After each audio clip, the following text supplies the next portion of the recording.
Alright, how we doing? Yeah! I've not been doing this long. I've noticed that people seem to do this at the start. Anyone know what that's? Is that like a health and safety thing? No. Yeah. To be honest, I might trip over it there, so could you just hold on. That'd be great, yeah. Cheers. Health and safety, come on, Chris.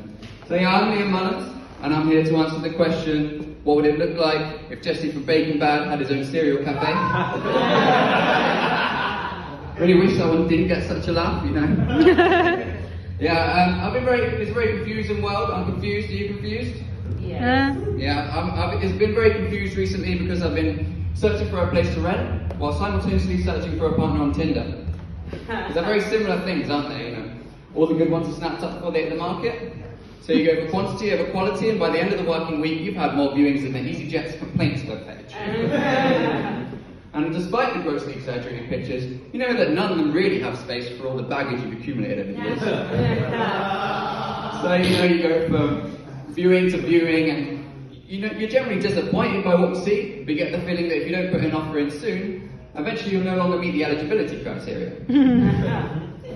And you worry about that thing, where you reject an offer, and then someone you know puts in an offer on the same place.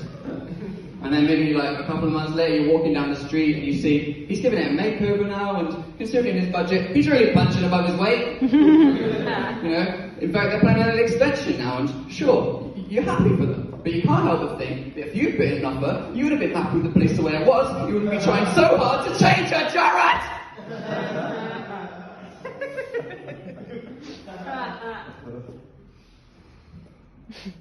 So I found a place in Dagenham now, I'm very happy with it.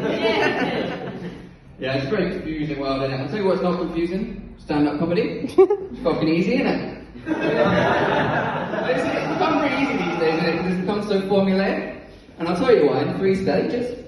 50% of the audience get that joke, okay? Point 1, all you gotta do is do an expectation, a setup, and then say exactly the opposite for a punchline.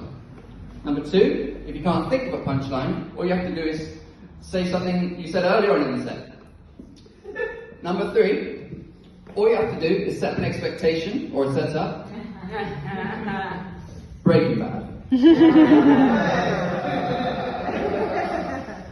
Yeah, I heard in the news a couple of weeks ago, there was this woman, I think she was living in Westminster, she was getting like super old, right? Like she was almost 100, and her family administered a lethal injection during the night.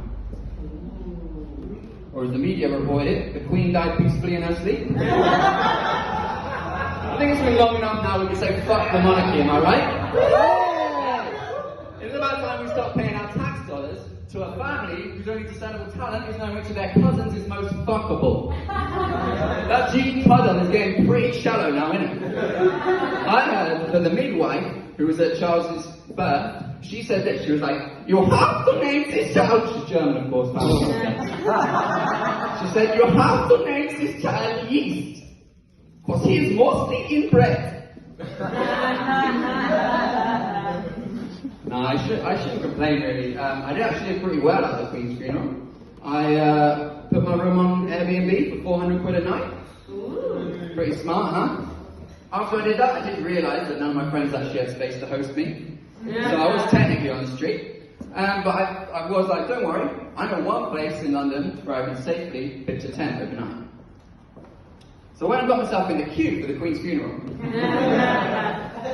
it was cold and full of surrounded by knobheads or whatever, but after a couple of days, the BBC, they came up to me for a vox pop, and they were like, how has it been out here for so long? And I was like, are you kidding me?